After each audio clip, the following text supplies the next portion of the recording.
கர்த்தருடைய நாமம் பரிசுத்தப்படுவதாக. உங்க எல்லாருமே நான் சந்திக்கிறது எனக்கு அவ்வளோ சந்தோஷம். ஏன் அப்டின்னா அம் நம்ம நம்ம என்ன காரியங்கள கடந்து வர்றோமோ, அந்த காரியங்கள பிள்ளைங்களுக்கு சொல்லிக் குடுக்குறது அவ்வளோ ஒரு சந்தோஷமா இருக்கும். நான் எப்பவுமே என்னுடைய பிள்ளைங்களுக்கு என்ன சொல்லிக் குடுக்கணும் அப்டிங்கிறத நெனைக்கிறேனோ, அத மத்த பிள்ளைங்களுக்கும் அவங்க அத கத்துக்கொண்டு அவங்க ஒரு சந்தோஷமான ஒரு லைஃப்ப லீட் பண்ணணும் அப்டின்னு சொல்லிட்டு நான் எப்பவுமே நெனைப்பேன். அதுக்கு ஒரு ஆப்பர்ச்சுனிட்டியா இந்த ஒரு பிளாட்ஃபார்ம எசப்பா எனக்கு ஏற்படுத்தி குடுத்துருக்காங்க. அதுக்காக நான் எசப்பாவுக்கு நன்றி செலுத்துறேன். ஏன்னா நான் ஃப்ராங்காவே நான் சில காரியங்கள பேசுறேன். அது உங்களுக்கு இன்னும் யூஸ்ஃபுல்லா இருக்கும் அப்படின்னு நெனைக்கிறேன். இந்த மந்த்லாம் நான் என்னுடைய பிள்ளைங்களுக்காக சில காரியங்கள நான் சொல்லிக் குடுக்கணும். ஏன்னா, இப்போ நமக்கு பார்க்குறோம். நம்ம உலகம் இப்போ முன்னால மாரி கிடையாது. நாங்கலாம் வளரும்போது இருந்த லைஃப் ஸ்டைலோ, இல்லன்னா காரியமோ இப்போ உள்ள காலம் கிடையாது. ஏன்னா, நம்ம கடைசி நேரங்கள்ல இருக்கிறோம். பிசாசானவனும் அவ்ளோ தந்திரமா யார வஞ்சிக்கலாம் அப்படின்னு சுற்றித் திரியிற ஒரு காலகட்டத்தில நம்ம நின்னுட்டுருக்கோம். அப்ப இதுல நம்ம எப்படி கடந்து போகணும்? எப்படி நம்மளுடைய லைஃப்ல ஏசப்பா நம்மளுக்கு என்ன திட்டம் வச்சிருக்காங்க, அதுல கோ த்ரூ பண்ணணும் அப்படிங்கிறது மட்டும் தான் நம்ம ஃபோக்கஸ் பண்ணணும். இந்த பாட்டுல நம்ம பார்த்த மாரி நம்மளுடைய உலகத்திற்குரிய காரியங்கள் நம்மளுக்கு இனிமே கிடையவே கிடையாது. நம்மளுடைய கோல் அப்படின்னா நம்ம பரலோக ராஜ்யத்துக்கு போணும், நித்திய ஜீவன பெற்றுக்கொள்ளணும். அப்ப அதுக்கு போகும்போது எவ்வளோ டிஸ்ட்ராக்ஷன் வருது. வாலி பிள்ளைங்க எவ்வளோ காரியங்கள். ஏன்னா நான் பிள்ளைங்க கிட்ட பேசும்போதும் சரி, அவங்க ஃப்ரெண்ட்ஸ் கிட்ட பேசும்போதும் நான் பார்க்குறது, பிள்ளைங்க எவ்வளோ தைரியமா இருக்கிறாங்க. இப்ப நான்லாம் ரொம்ப தைரியம் கிடையாது. ஆனா பார்த்தா, இந்த காலகட்டத்தில ஆண்டவர் எங்களுக்கு ஒரு தைரியத்தையும், ஒரு சமாதானத்தையும் குடுத்தாங்க. அப்ப இந்த சமாதானத்த வாலிப வயசுலயே பெற்றுக்கொள்ளணும் அப்படிங்கிற ஒரே ஒரு வாஞ்ச. அதனால நான் இந்த பிள்ளைங்களுக்காக சில காரியங்கள ச எடுத்து பிள்ளைங்களுக்கு சொல்லிக் குடுக்கணுங்கிறக்காக நான் எடுக்க ஆரம்பிச்சேன். திடீர்னு பார்த்தா ஒரு 3 டேஸ்ல சிஸ்டர் சொன்னாங்க. அப்ப எனக்கு ரொம்ப ஆச்சரியமா இருந்துச்சு. சரி நம்ம பிள்ளைங்களுக்கு நம்ம சொல்லிக் குடுக்கணும்னு நெனச்சோம். அத மத்த பிள்ளைங்களுக்கு சொல்லிக் குடுக்கறதுக்கு ஆண்டவர் ஒரு வழிய திறந்து குடுக்குறாங்க அப்படிங்கிறதுக்காக ஒரு சந்தோஷமா இருந்துச்சு. நான் என்னுடைய லைஃப்ல என்ன காரியங்கள நான் கற்றுக்கொண்டனோ, எந்த காரியங்கள பாடுகள் வழியாக ஏன்னா நம்ம கிறிஸ்துவ வாழ்க்கை பாடுகள் உள்ளதுதான். நம்ம இயேசுப்பாவோட சொந்த ரட்சகரா ஏற்றுக்கொண்டுட்டோம். ஏன்னா ஏற்றுக்கொண்ட உடனே நம்மளுக்கு ஒரு பிரச்சனையுமே இல்லையா அப்படின்னா, பிரச்சனைகள் அதிகம் இருக்கு. ஆனா அதுல எப்படி நம்ம ஒரு பரிபூர்ண சமாதானத்த பெற்றுக்கொண்டு இந்த ஒரு டிராவல் பண்ணணும். இந்த நம்ம லைஃப்ல இயேசுப்பாவோட டிராவல் பண்ணணும் அப்படிங்கிற காரியத்த இந்த வயசுலயே நீங்க பெற்றுக்கொண்டுட்டீங்க அப்படின்னா, இன்னும் அநேகருக்கு நீங்க பிரயோஜனம் உள்ளவர்களா இருப்பீங்க. அதேமாரி உங்களுக்குள்ள அந்த உலகத்தின் காரியங்கள் உங்கள அஃபெக்ட் பண்ணாது. நீங்க பயத்துக்குள்ளேயோ, இல்லன்னா ஒரு கலக்கத்துக்குள்ளேயோ போக மாட்டீங்க அப்படிங்கிறதுக்கு அத நான் விசுவாசிக்கிறேன். ஆவியானவர் நம்மளுக்கு இந்த நேரத்துல நம்ம இது ஒரு டிஸ்கஷன் மாரி, இல்லன்னா நான் ஏற்கனவே நம்ம இது எல்லாமே தெரிஞ்ச காரியங்கள் தான். ஆனா, அத மறுபடியும் ஒரு தடவ நம்ம ரீகால் பண்றதுக்கும், இன்னும் பலப்படுறதுக்கும் ஆவியானவர் உதவி செய்வாங்க அப்படின்னு நான் விசுவாசிக்கிறேன். அந்த ஜெபத்தோட நீங்களும் இருங்க. அந்த காரியத்தின் வழியா ஆவியானவர் கொண்டு போவாங்க. அம் ஏன்னா பிள்ளைங்க நம்மளுக்கு ஒரு வசனம் உண்டு. அந்த வசனம் எனக்கு ரொம்ப சின்ன வயசுல அந்த வ அ ஒரு கொஞ்ச வருஷங்களுக்கு முன்னாலே எனக்கு பிடிச்ச வசனம். அதாவது நம்மளுக்கு என்னன்னா, நம்ம சந்தோஷம் மகிழ்ச்சியா இருப்பதும், நன்மை செய்வதுமே இல்லாமல் வேறு எதுவும் உங்களுக்கு இந்த உலகத்துல கொடுக்கப்படலன்னு ஒரு வசனம் இருக்கும். அப்போ நம்மளுக்கு மகிழ்ச்சியா இருக்கணும் நம்ம. சந்தோஷமா இருக்கணும். மத்தவங்களுக்கு நன்மை செய்யணும். ஆனா நம்மளால மகிழ்ச்சியா எல்லா நேரமும் இருக்க முடியுதா? அப்படின்னா, அது ஒரு கொஸ்டின் மார்க்கா இருக்கு. ஆனா அந்த நம்ம எல்லாருமே விரும்புறது என்னன்னா, நம்ம சந்தோஷமா இருக்கணும் அப்படின்னு. கர்த்தருக்குள்ள நம்ம சந்தோஷமா இருக்கிறது தான் நம்மளுக்கு பலன். இல்லையா? அந்த உலகத்தின் காரியங்கள் எவ்வளவோ அந்த நிமிஷம் தான் நம்மளுக்கு சந்தோஷத்த குடுக்கும். அதுக்கப்புறம் ஒரு எம்ப்டினஸ் தான ஒரு எம்ப்டியா தான் நம்ம ஃபீல் பண்ணுவோம். ஆனா நம்ம சந்தோஷமா இருந்து, அந்த பாடுகள் மத்தியிலும் நம்ம சந்தோஷமா நம்ம ஏசப்பா எப்படி உலகத்துக்கு அவ்வளோ தெய்வ குமாரனா இருந்தாங்க. ஆனாலும் ஏழை மனு உருவம் எடுத்து, அவ்வளோ பாடுகள் மத்தியில நம்மளுக்கு அந்த சந்தோஷத்தையும், ரட்சிப்பையும், அந்த பரலோக ராஜ்யத்தின் நம்ம போய் சென்றடையணும் காரியங்களையும் நம்மளுக்கு பெற்றுக் குடுத்துருக்காங்க. அப்ப அத நாம பெற்றுக்கொள்ளணும். அந்த காரியத்தின் வழியா ஆவியானவர் கொண்டு போவாங்கன்னு நான் விசுவாசிக்கிறேன். ஆ இப்ப நம்ம அந்த காரியத்துக்குள்ள போகலாம்.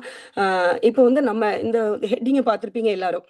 நாம் யார்? சரியா? அப்போ நான் யாரு அப்படிங்கிறத நம்ம முதல்ல தெரிஞ்சுக்கணும். அப்புறம் நம்ம ஒரு கிறிஸ்டியன்ஸா இருந்தா நம்மளுடைய அந்த நோக்கம் என்ன? குறிக்கோள் என்ன? அப்படிங்கிறத நம்ம தெரிஞ்சுக்கணும். ஏன்னா சின்ன வயசுலேருந்து நம்ம அம்மா, அப்பாலாம் இதுதான் சொல்லிக் குடுத்துட்டே இருப்பாங்க.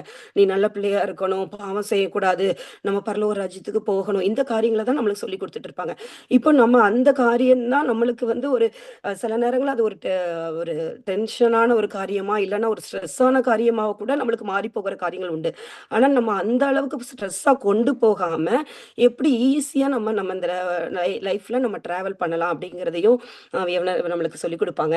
இப்ப நம்ம இந்த உலகத்துல நம்ம இருக்கிறோம். இப்ப நான்லாம் சின்ன வயசுல இருக்கும்போது நான் யோசிச்சு பார்ப்பேன். இந்த வானம், பூமி இந்த 2 தான். நம்மளுக்கு இதுதான் முதல்ல ஒரு நிச்சயமான ஒரு காரியமா நம்ம பார்க்கிறது. அப்ப அதுக்கு முன்னால உள்ள காரியங்களும் நம்மளுக்கு தெரியாது. பின்னால உள்ள காரியங்களும் தெரியாது. அப்ப நம்ம இந்த உலகத்துக்கு வந்துட்டோம். அடுத்தது நம்ம லைஃப் எப்படி இருக்கும் அப்படின்னு தான் நம்மளுக்கு ஒரு கொஸ்டினா வரும். அப்போ அந்த காரியங்கள் அப்புறம் நான் ரொம்ப யோசிச்சது உண்டு. ஆனா நம்மளுக்கு பைபிள்ல பார்த்தோன்னா, எல்லா காரியத்துக்குமே ஆன்ஸர் இருக்கு. எல்லாத்துக்கும் ஏன்னா இது ஒரு கடல் மாரி. நம்ம இப்ப பார்க்கிறது ஒரு கொஞ்சம் காரியம் தான். ஆனா நம்ம இன்னும் பார்த்தோன்னா, நம்ம ஆவிக்குரிய காரியங்கள்ல இன்னும் நம்ம ஒவ்வொரு காரியத்தையும் ஏசப்பா காரியம் என்ன சொல்லிக் குடுத்தாங்க அப்படிலாம் பார்க்கும்போது, அநேக காரியங்கள நம்ம கற்றுக்கிடுவோம். ஆனா இப்போ நம்மள ஒரு சிம்பிளான காரியங்கள நம்ம பார்க்கலாம். இப்போ ஆதியாகமம் 1 நம்ம முதல்ல வேதாகமத்திலேயே முதல் என்ன வரும் அப்படின்னா, ஆதியாகமம் 1ஆம் அதிகாரத்துல 1ஆம் வசனத்துல என்ன போட்டிருக்குன்னா, "ஆதியிலே தேவன் வானத்தையும் பூமியையும் சிருஷ்டித்தார்" அப்படின்னு போட்டிருக்கும். அப்போ யார் படைச்சது? நம்ம தேவன் தான் நம்ம வானத்தையும் பூமியையும் படைச்சிருக்காங்க. அப்ப அந்த ஒரு நிச்சயம் நம்ம உறுதியா அத நம்புறோம். ஒரு ப்ரூஃபோட நம்ம நம்புறோம்.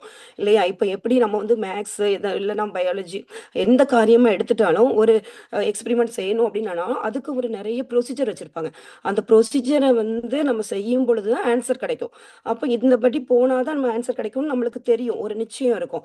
அதே மாரி தான் இப்ப நம்மளுக்கு வேதாகமத்துல முதல்லயே என்ன சொல்லிட்டாங்கன்னா, தேவன் தான் வானத்தையும் பூமியையும் சிருஷ்டித்தாங்க. அவர் வார்த்தையின் மூலமா எல்லாத்தையும் சிருஷ்டித்தாங்க அப்படின்னு சொல்லிட்டு. அப்ப நம்மள குறிச்சு என்ன சொல்லியிருக்காங்க அப்படின்னு பார்க்கும்போது, எரேமியாவுல 1ஆம் அதிகாரம் 4, 5வது வசனங்கள். அந்த வசனத்துல பார்க்கும்போது என்ன ஏசப்பா சொல்லியிருக்காங்க அப்படின்னு சொன்னா, எடுத்தவங்க கூட வாசிக்கலாம். எரேமியா 1ஆம் அதிகாரம் 4, 5 வசனங்கள். எடுத்து வாசிக்கிறீங்களா யாராவது? கர்த்தருடைய வார்த்தை எனக்கு உண்டாகி, அவர், நான் உன்னை தாயின் வயிற்றில் உருவாக்கும் முன்னே உன்னை அறிந்தேன். நீ கர்ப்பத்திலிருந்து வெளிப்படும் முன்னே நான் உன்னை பரிசுத்தம் பண்ணி, உன்னை ஜாதிகளுக்கு தீர்க்கதரிசியாக கட்டளையிட்டேன் என்று சொன்னார். ஆமென். அப்போ நம்மளுக்கு முதல்லயே ஏசப்பா என்ன சொல்லிட்டாங்கன்னா, எரேமியா 1ஆம் அதிகாரத்துல நம்ம வாசிக்கிறபடியாக கர்த்தருடைய வார்த்தை எனக்கு உண்டாகி. அப்ப நம்ம ஒவ்வொருத்தருக்குமே கர்த்தருடைய வார்த்தை. இப்ப எனக்கு ஏசப்பா என்கிட்ட சொல்றாங்க. கர்த்தர் என்கிட்ட சொல்றாங்க. கர்த்தருடைய வார்த்தை எனக்கு உண்டாக்கி. அப்போ உங்க ஒவ்வொருத்தருக்கும் உங்களுக்குள்ள உண்டாகுது. என்ன சொல்றாங்கன்னா, தாயின் வயிற்றில் உருவாகும் முன்பாகவே நான் உங்கள அறிஞ்சிருக்கிறேன். நான் உங்கள பரிசுத்தப்படுத்திட்டேன். உங்கள தீர்க்கதரிசியாக நான் என்ன செஞ்சேன்? கட்டளையிட்டேன் அப்படின்னு சொல்றாங்க. அப்போ இந்த ஒரு இது நம்மளுக்கு ஒரு ப்ரூஃபா நம்ம அப்போ தாயின் கருவயிற்றுக்கு உருவாகும் முன்பாகவே கர்த்தர் நம்மள ஒரு நோக்கத்தோட தான் நம்மள உருவாக்குனாங்கங்கிற நம்ம அந்த விசுவாசத்துக்குள்ள நம்ம முதல்ல வந்துரணும். அப்போ அதே மாரி நம்மளுக்கு ஆம், சகரியா அ 2ஆம் அதிகாரத்துல நம்மளுக்கு சொல்லப்பட்டிருக்கும்ல, மாம்சமான யாவர் மீதும் என் ஆவியை ஊற்றுவேன். அப்போ அவங்களுடைய குமாரரும் குமார்த்திகளும் தீர்க்க தரிசனம் சொல்வார். அப்ப நம்ம இந்த காலகட்டத்துல தீர்க்க தரிசன சந்ததியா தான் நம்மள ஆண்டவர் ஏற்படுத்தியிருக்காங்க. அப்போ இந்த வசனத்தின்படியா பார்க்கும்போது பார்த்தா, நம்ம எல்லாருமே ஒரு தீர்க்கதரிசிகள் தான். அப்போ அந்த ஆண்டவர் சொல்ற வார்த்தைகள் எதுவுமே என்னதுன்னா பொய் கிடையாது. அவர் உண்மை உள்ளவரா இருக்கிறாரு. அவர் சொன்னத செய்து முடிக்கிறவரா இருக்கிறார். அப்ப நம்மள பார்த்து என்ன சொல்லியிருக்காங்கன்னா, நான் என்ன செஞ்சுட்டேன், தாயின் கருவில் உருவாகும் முன்பாகவே உன்னை அறிந்துட்டேன் அப்படின்னு சொல்றாங்க. அப்ப சரி நம்ம பிறந்தாச்சு. நம்ம பிறந்ததுக்கு அப்புறமும் பார்த்தோன்னா, ஒவ்வொரு ஸ்டேஜா நம்ம கடந்து வருவோம். நம்ம பயாலஜில படிக்கும்போது பார்த்தோன்னா, குழந்தை பிறக்குது, அப்புறம் நடக்கிற அந்த தவழ்கிற காலம், நடக்கிற காலங்கள் அப்படி இருக்கு. அப்ப நம்மளுக்கு ஒவ்வொரு காலங்களும் நம்மளுக்கு பைபிள்ல என்ன சொல்லப்பட்டிருக்கு அப்படின்னு சொன்னோம்னா, பிரசங்கி 3ஆம் அதிகாரம் 1ஆம் வசனத்துல, ஒவ்வொன்றிற்கும் ஒவ்வொரு காலம் உண்டு. வானத்தின் கீழ் இருக்கிற ஒவ்வொரு காரியத்துக்கும் ஒவ்வொரு சமயம் உண்டு. அப்போ ஏசப்பா ஒவ்வொரு காரியத்தையும் அந்தந்த வேலையில தான் செய்வாங்க அப்படிங்கிறது நம்மளுக்கு பைபிள்ல சொல்லப்பட்டிருக்கு. அப்ப நம்ம என்ன ஓகே நம்ம என்ன பண்ணணும்? ஏசப்பா எனக்கு எல்லா காரியத்தையும் நேர்த்தியா செஞ்சு குடுப்பாங்க. அந்த விசுவாசம் அடுத்தது நம்மளுக்கு வரும். நம்மளுக்குள்ள வருது. ஏன்னா வாழ்க்கையில பிறப்பு அப்படின்னு இருந்துச்சுன்னா, ஒரு இறப்புங்கிறது இருக்கும். அதே மாரி நம்ம ஒரு விதை போடுறோம் அப்படின்னா, அந்த விதை போட்ட உடனே எப்போ முளைக்கணுமோ அந்த நேரத்துல தான் அது முளைக்கும். நாளைக்கே முளைச்சிரும் அப்படின்னு சொன்னா, நம்ம நினைக்கிற மாரி அது நடக்காது. அது அந்த ஏற்ற வேளையில தான் அது முளைப்பிக்கப்படும். முளைப்பிச்சு வளர்க்கப்பட்டு அதனுடைய கனிகளை கொடுக்கிற காலம், இப்படி ஒவ்வொரு காலங்களையும் நம்மளுக்கு பிரசங்கி சொல்லியிருப்பாங்க, ஒரு காலம் உண்டு, மகிழ்ச்சியா இருக்கிறதுக்கு ஒரு காலம், அப்படி அழகா வந்து கொடுத்துருவோம். அப்போ காலங்கள் யார் கையில இருக்கு? ஏசப்பாவுடைய கையில. அப்ப நம்ம பிறந்தாச்சு, ஒவ்வொரு காலத்திலயும் அவர் தான் நம்மள நடத்த போறாருங்கிற நிச்சயம் நம்மளுக்குள்ள இருக்கணும். வாலி பிள்ளைகளா இங்க இருக்கிற உங்களுக்கு என்னன்னா, ஏன்னா எதிர்காலத்தை குறிச்சுலாம் நிறைய கொஸ்டின்ஸ் உங்களுக்கு இருக்கும். ஆனா வந்து அந்த நிச்சயம் நம்மளுக்குள்ள என்னதான் இருக்கணும்னா அப்படியாக இருக்கணும். அதே மாதிரி அந்த அதனதன் காலத்துல எல்லாவற்றையுமே அழகா ஏசப்பா நேர்த்தியா செஞ்சிருக்காங்க அப்படின்னு சொல்லிட்டு பிரசங்கி 3:11 அவர் சகலத்தையும் அதனதன் காலத்திலே நேர்த்தியாக செய்திருக்கார். அப்ப ஏசப்பா வந்து எல்லாத்தையும் நேர்த்தியா அதனதன் காலத்துல செய்வாங்க அப்படிங்கிற ஒரு விசுவாசம் நம்மளுக்குள்ள இருக்கணும். நம்மளை சுற்றி என்ன காரியங்கள் நடந்தாலும் சரி, ஆனா கர்த்தர் நம்மளுக்கு எல்லாவற்றையும் நேர்த்தியா செய்வாங்க அப்படிங்கிற ஒரு விசுவாசத்துக்குள்ள நம்ம வரணும். அதே மாதிரி அந்த அந்த 2வது பகுதியிலே பார்ப்போம், உலகத்தையும் அவர்கள் உள்ளத்திலே வைத்திருக்கிறார். இப்ப இந்த உலகத்தை வந்து நம்ம உள்ளத்துல வைக்கிறாங்க. ஏன்னா நம்ம நிறைய காரியங்களை பார்க்கிறோம், அது மூலமா நம்ம நாலேஜ் பெற்றுக்கொள்றோம். அப்ப நம்ம வந்து இந்த உலகத்துல இப்படிலாம் இருக்கு, இதுபடிதான் நம்ம நடக்கணும் போல அப்படின்னு சொல்லிட்டு நம்மளே என்ன பண்ணுவோம்னா அந்த உலகத்தின் ஞானத்தின்படியா நடக்கிறது காரியங்கள் வந்து வைக்கப்பட்டிருக்குது. ஆனாலும் அந்த பின்னால அந்த அதனால் தேவன் ஆதி முதல் அந்த மட்டும் செய்து வரும் கிரியை மனுஷன் கண்டுபிடியா. நம்ம உலகத்துல பார்க்குற காரியங்கள் மூலமா நடக்கும் அப்படின்னு நம்ம நினைக்கிறோம். ஆனா அந்த கடைசியா என்னென்ன அந்த அந்தந்த மட்டும் செய்து வர கிரியை வந்து நம்மளால மனுஷனால என்ன செய்ய முடியாதுன்னா கண்டுபிடிக்க முடியாது. அப்படித்தானே? ஆனா வந்து நம்மளுக்கு ஏசப்பா சொல்றாங்க ரோமர் 8:28 அன்றியும் அவருடைய தீர்மானத்தின்படி அழைக்கப்பட்டவர்களாய் தேவனிடத்தில் அன்பு கூறுகிறவர்களுக்கு சகலமும் நன்மைக்கு எதுவாக நடக்கிறது என்று சொல்லி நம்ம அறிந்திருக்கிறோம். அப்ப நம்மளுக்கு தேவனிடத்துல நம்ம அன்பு கூறுறோம்னா, நம்மளுக்கு பின்னால உள்ள காரியங்கள் பிதா நம்மளுக்கு வச்சிருக்க திட்டங்கள் நம்மளுக்கு அறியலைனாலும் எல்லாமே நன்மைக்கு எதுவாக தான் நடக்கும் அப்படிங்கிறது நம்மளுக்கு ஒரு நிச்சயத்தை ஆண்டவர் வந்து கொடுக்குறாங்க. ரோமர் 8:30 சொல்லப்பட்டிருக்கும், எவர்களை முன்குறித்தாரோ அவர்களை அழைத்தும் இருக்கிறார், எவர்களை அழைத்திருக்கிறாரோ அவர்களை நீதிமான்கள் ஆக்கியிருக்கிறார், நீதிமான்கள் ஆக்கினவர்களை மகிமைப்படுத்தி இருக்கிறார் என்று சொல்லி நம்ம போட்டிருக்கோம். அப்ப நம்மளை வந்து முன்குறிச்சு வச்சிருக்காங்க. அதனாலதான் நம்ம வந்து இந்த இடத்துல நம்ம வந்து ஆவியானவர் நம்மளை கொண்டு வந்திருக்காங்க. அப்ப முன்குறிச்சு வச்சவங்க ஏசப்பா என்ன பண்ணுவாங்க, நம்மளை பரிசுத்தமாக்கி நீதிமான்கள் ஆக்கி நம்மளை என்ன பண்ணுவாங்க, மகிமைப்படுத்துவாங்க அப்படிங்கிற ஒரு நிச்சயத்துக்குள்ள நம்ம வந்திருக்கோம். அப்ப இது வரைக்கும் உங்களுக்கு புரியும்னு நினைக்கிறேன். ஏன்னா நம்ம அந்த பிறந்துட்டோம் அந்த கர்த்தர் நம்மளை பத்தி சொல்லிட்டாங்க, நான் உன்னை தாயின் கருவில் உருவாக்கும் முன்பாகவே நான் செஞ்சேன், தெரிந்து கொண்டேன், நான் வந்து உனக்கு என்ன பண்ணிருக்கேன், பரிசுத்தப்படுத்தி உன்னை வந்து தீர்க்கதரிசியா கட்டளையிட்டு இருக்கிறேன் அப்படின்னு சொல்லிட்டு. அப்ப இது வரைக்கும் நம்மளுக்கு அந்த விசுவாசத்தை கொடுத்துட்டாங்க. அப்ப நம்ம வந்து என்னன்னா நம்ம வந்து ஒரு பிள்ளைகள் ஆயிட்டோம், தேவனுடைய பிள்ளைகளா நம்ம மாறிட்டோம் அப்படின்னு சொல்லிட்டு இதன் மூலமா நம்மளுக்கு தெரியறோம் நம்ம. அப்ப அவருடைய பிள்ளைகள் ஆயிட்டோம் அப்படின்னா யோவான் 1:12 அதிகாரத்துல வாசிக்கிறோம் நம்ம, அவருடைய நாமத்தின் மேல் விசுவாசம் உள்ளவர்களாய் அவரை ஏற்றுக்கொண்டவர்கள் எத்தனை பேர்களோ அத்தனை பேர்களும் தேவனுடைய பிள்ளைகளாகும்படி அதிகாரம் கொடுத்தார். அப்ப நம்ம அவரிடத்துல விசுவாசம் வச்சதுனால நம்ம அவருடைய பிள்ளைகளாக நம்ம என்ன செஞ்சிட்டோம், மாறிட்டோம் அப்படின்னு சொல்லிட்டு நம்ம இதுல பாக்குறோம். அப்ப பிள்ளைகள் ஆயிட்டோம் அப்படின்னா நம்மளுக்கு அந்த சுதந்திரத்தையும் கொடுத்துரும். இப்ப நம்ம அம்மா அப்பாவுக்கு நம்ம பிள்ளைகளா இருக்கும்போது பெற்றோருடைய சுதந்திரங்கள் எல்லாமே பிள்ளைங்களுக்கு தான் போகுது. அதே மாதிரி நம்ம பிள்ளைகளா இருக்கிறோம், பிள்ளைகளுடைய சுதந்திரங்கள் ஏசப்பா வந்து அவருடைய சுதந்திரம் எல்லாத்தையுமே நம்மளுக்கு கொடுத்துருக்காங்க, அதிகாரத்தையும் கொடுத்துருக்காங்க. நம்மளுக்கு என்ன அதிகாரம் கொடுத்திருக்காங்க, பிசாசனுடைய தந்திரங்கள் எல்லாவற்றையும் முறியடிக்கிற அதிகாரங்களை கூட நம்மளுக்கு கொடுத்திருக்காங்கல்ல.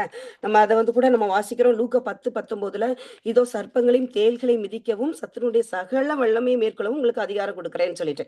அப்ப நம்மள அவருடைய பிள்ளைகளாகும்படி நம்ம விசுவாசிச்சதுனால நம்ம அவருடைய பிள்ளைகள் ஆயிட்டோம், அவருடைய சுதந்திரமாவும் ஆயிட்டோம், அவருடைய அதிகாரம் எல்லாம் நம்ம கையில இருக்கு. அப்போ நம்ம வந்து எந்த உலகத்தினுடைய காரியங்கள் என்ன நம்மளை நெருக்குனாலும் நம்ம அதை குறிச்சு பயப்படாம நான் ஏசப்பாவுடைய பிள்ளை, ஏசப்பா எனக்கு நன்மையான காரியங்களை செய்வாங்கங்கிற அந்த விசுவாசத்தோடு நம்ம ஒவ்வொரு நாளும் நடக்கிற பிள்ளைகளா நம்ம மாறணும். அப்ப அந்த விசுவாசம் நம்ம என்ன, அந்த விசுவாசம் தான் நம்மளை வந்து ஒவ்வொரு நாளுமே நடத்தும். நம்ம வந்து ஒவ்வொரு காரியங்கள் நம்மளுக்கு ஒரு பயமான காரியங்கள் வரலாம், தனிமையின் காரியங்கள் வரலாம், இல்லைன்னா யாராவது நம்மளை ஹர்ட் பண்ற காரியங்கள் வந்தாலும் எதுவுமே என்ன வந்து என்ன செய்ய முடியாது, ஏசப்பாவை தாண்டி என்னுடைய காரியங்கள். ஏன்னா எப்படி சொல்லிக்கலாம், நான் வந்து எனக்கு முன்பாக நான் அவரை வச்சிருக்கிறேன் அப்படின்னு சொல்லிட்டு ஒரு சங்கீதத்துல நம்மளுக்கு இருக்கும், கர்த்தரை நான் எனக்கு முன்பாக வைத்திருக்கிறேன், அவர் வலது பாசத்துல இருக்கிறபடியால நான் அசைக்கப்படுவதில்லை அப்படின்னு சொல்லிட்டு. அப்போ நம்மள வந்து ஆண்டவர் வந்து நம்ம அவர் முன்னால நம்ம வைக்கும் பொழுது அவருடைய பிள்ளைகளாக நாங்க இருக்கிறோம், எனக்கு எல்லாம் சுதந்திரமும் கொடுத்துருக்காங்க, எனக்கு என்ன தேவைன்னாலும் அதை செய்வாங்க ஏசப்பா, அந்த உறுதியோட நம்ம இருக்கும் பொழுது, அந்த விசுவாசத்தின் பாதையில நம்ம நடக்கும் பொழுது எல்லாத்தையும் ஏசப்பா நம்மளுக்கு நேர்த்தியா செய்து கொடுக்குறவங்களா இருக்கிறாங்க.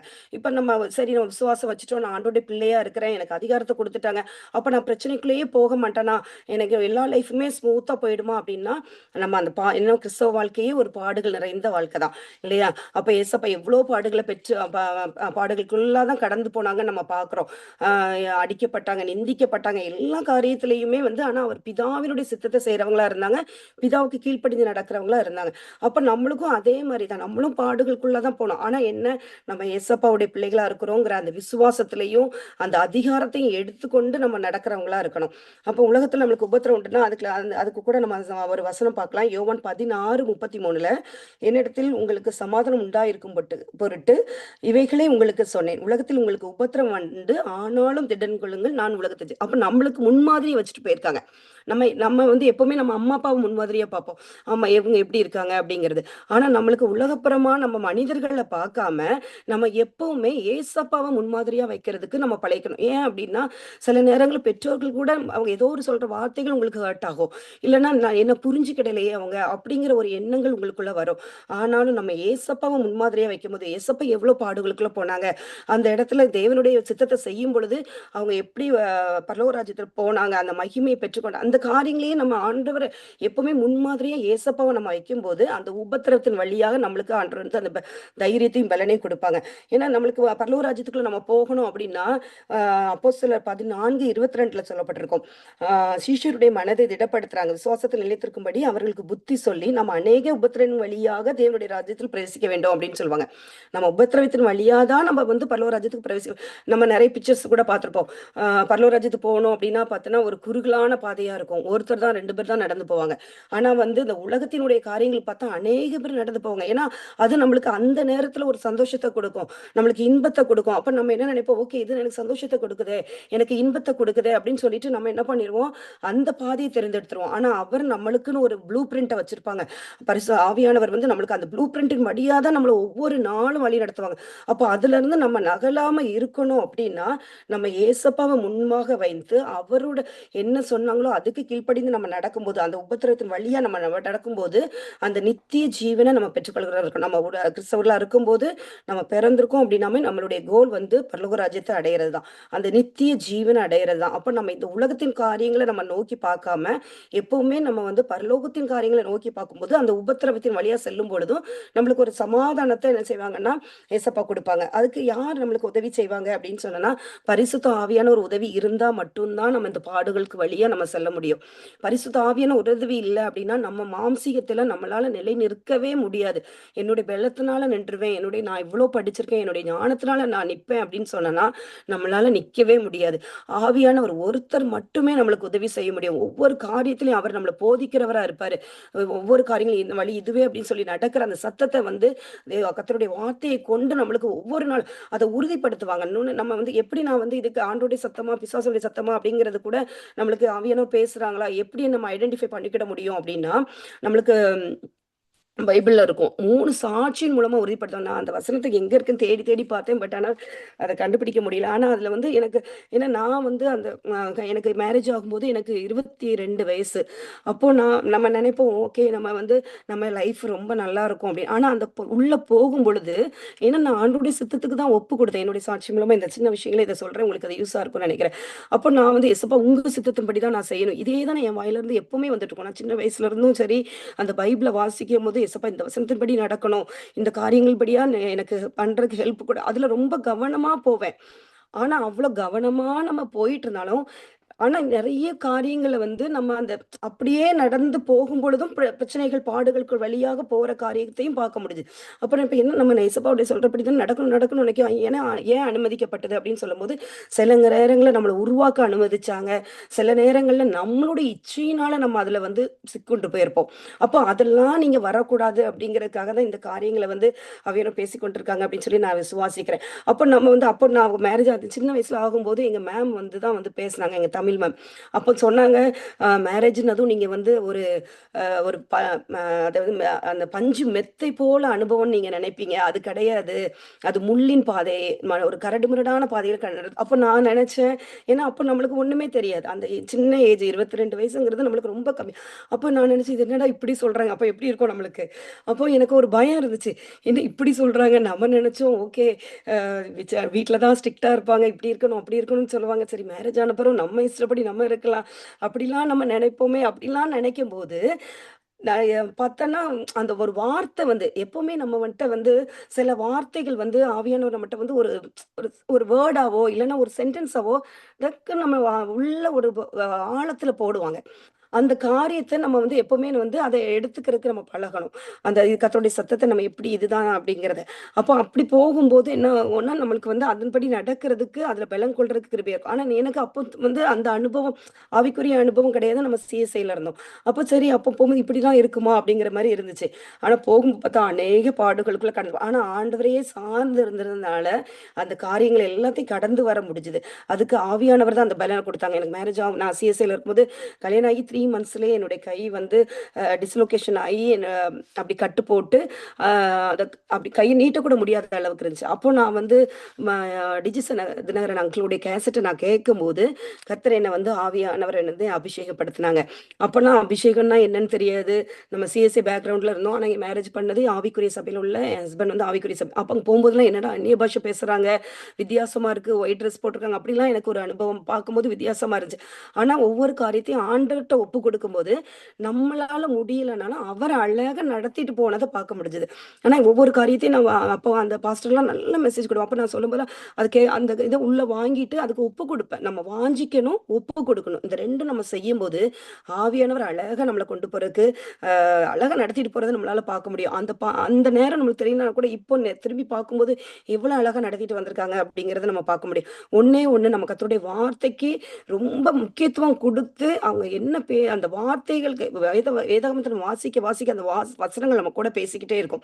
எவ்வளோ படிக்க முடியுமோ, அவ்வளோ தூரம் நீங்க வேதத்த வாசிங்க. அது உங்களுக்கு வந்து அந்த வாழ்க்கையில உங்களுக்கு அவ்வளோ யூஸ்ஃபுல்லா இருக்கும். ஏன்னா, நான் அவ்வளோ வசனங்கள் எடுத்த பைபிள டக்குன்னு நான் எடுத்து வாசிப்பேன். சின்ன வயசுல இருந்தே வசனங்கள சொல்றதுனாலயும் சரி, எல்லாத்துலயும் அந்த முதலிடத்த குடுத்தத, அந்த பாடுகளுக்குள்ள போம்போது, அது என்ன வந்து டேக் ஓவர் பண்ணுச்சுங்கிறத என்னால உறுதியா இந்த வேளையில நான் சொல்ல முடியும்.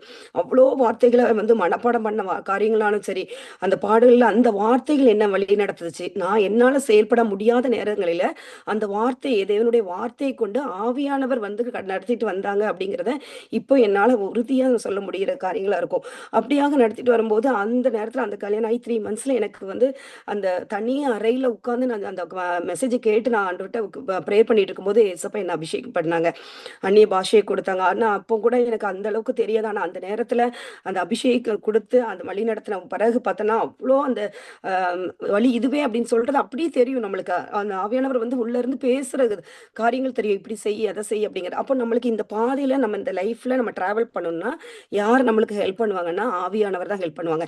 நம்ம அவருடைய திட்டத்த விட்டு வழி விலகாதபடிக்கு, அவர் நம்மள நடத்தி கொண்டு போற பாதைய நம்ம பார்க்க முடியும். அப்போ நம்மளுக்கு வந்து பரிசுத்த ஆவியானவர் உதவியோட என்ன செய்வாங்க? நம்மள நடத்தி கொண்டு போவாங்க. அப்போ இந்த நம்ம பார்த்துட்டோம். அவருடைய பிள்ளைகளாக இருக்கோம்னு நம்ம பார்த்தோம். அதுக்கப்புறம் அவருக்கு நம்மளுக்கு அதிகாரம் குடுத்துருக்காங்க. நம்மளுக்கு சுதந்திரத்த குடுத்துருக்காங்க. நம்ம விசுவாசிக்கணும். அப்போ அத விசுவாசிச்சுட்டோம் நம்மளுடைய பாதைகள் கரெக்ட்டா இருக்குமா? அப்படின்னா, உபத்திரவத்தின் வழியா தான் நம்ம பரலோக ராஜ்யத்த கொண்டு போய் நம்ம சேர முடியும். ஆனா, அதுக்கு யார் உதவி செய்வாங்க அப்படின்னா, ஹோலி ஸ்பிரிட் வந்து நம்மளுக்கு என்ன செய்வாங்க? உதவி செய்வாங்க. அப்போ அடுத்து பார்க்குறோம் பார்த்தீங்கன்னா, நீங்க என்னன்னா நம்ம கிறிஸ்துவ வாழ்க்கையுடைய பர்ப்பஸ் என்ன? இப்ப இயேசப்பா நம்மள எதுக்காக படைச்சாங்க? நம்மளுடைய நோக்கம் என்ன? அப்ப இதுவரைக்கும் உங்களுக்கு தெரியும் அப்படின்னு நெனைக்கிறேன். அடுத்து அவருடைய பர்ப்பஸ் என்ன அப்படின்னு பார்க்கும்போது, ஏசப்பாவ நம்ம மகிமைப்படுத்தணும்னு சொல்லி தான் ஏசப்பா நம்மள வந்து உருவாக்கியிருக்காங்க. அப்ப நம்ம ஒவ்வொரு நாளும் அவர மகிமைப்படுத்துற பிள்ளைகளா நம்ம இருக்கணும். ஒவ்வொரு ரோமர் 15:5ல கூட சொல்லப்பட்டிருக்கும். நீங்கள் ஒருமனப்பட்டு நம்முடைய கர்த்தராகிய இயேசு கிறிஸ்துவின் பிதாவாகிய தேவனை ஒரே வாயினால் மகிமைப்படுத்தும்படிக்கு தான் நம்மள என்ன செஞ்சிருக்காங்க? ஏசப்பா படைச்சிருக்காங்க. அப்ப நம்ம ஒவ்வொரு நாளும் அவர வந்து என்ன பண்ணணும்? மகிமைப்படுத்திக்கிட்டே இருக்கணும். அந்த காரியம் முதலாவது காரியமா நம்மளுடைய கிறிஸ்டியன் லைஃப்ல நம்ம அவர மகிமைப்படுத்துற காரியங்கள் நம்மளுக்குள்ள முதன்மையா இருக்கணும். 2வது எப்படி இருக்கணும் அப்படின்னா, நம்ம அவரை போல வாழணும். நம்ம கிறிஸ்தவர்களா இருக்கணும் அப்படின்னா, நம்ம உலகத்திற்கு ஒத்த வேஷம் தெரியாதபடிக்கு, ஏசப்பாவை போல மாறணும். நம்ம ஏசப்பா எப்படி வாழ்ந்து காட்டுனாங்க? அன்புள்ளவங்களா இருந்தாங்க. பெற்றோர்களுக்கு கீழ்ப்படிஞ்சாங்க. பரிசுத்தமா வாழ்ந்தாங்க. அப்போ நம்ம அதே மாரி வாழ்றதுக்கு நம்ம ஒப்பு கொடுக்கிறவங்களா இருக்கணும். கலாத்தியர் 5:22ல கூட ஆவியின் கனிகள பற்றி நம்மளுக்கு கொடுக்கப்பட்டிருக்கும். நம்மளுக்குள்ள அந்த காரியங்கள் எல்லாத்தையும் நம்ம ஆண்டவர்ட்ட ஒப்பு கொடுக்கும்போது, அவரை போல மாறணும்னு நம்ம அவர்கிட்ட நம்ம அ அவருடைய சமூகத்துல நம்ம ஒப்பு கொடுக்கும்போது, அவர் நம்மள ஒவ்வொரு காரியமா மாற்றிக் கொண்டு வராங்க. நம்ம ஜென்ம சுபாவங்கள் நம்மளுக்கு இருக்கும். அந்த ஜென்ம சுபாவங்கள் பெற்றோர்கள் மூலம், முன்னோர்கள் மூலமா வந்த எல்லா ஜென்ம சுபாவங்களையும் அழகா ஷேப் பண்ணி கொடுப்பாங்க. ஒண்ணே ஒண்ணு நம்ம ஒப்பு கொடுக்கணும் அவ்வளவுதான். நம்ம ஆண்டவரே என்னை வந்து உங்கள போல மாற்றுங்கன்னு நம்ம சொல்லும் பொழுது, அவரை போல மாற்றுகிற காரியத்த நம்ம பார்க்க முடியும். அப்போ வந்து நம்ம அவரை போல இருக்கணும் அப்படிங்கிறது தான் 2வது காரியம். 3வது என்னன்னு பார்க்கும்போது நம்ம வந்து ஏசப்பா அன்பு செலுத்தணும்.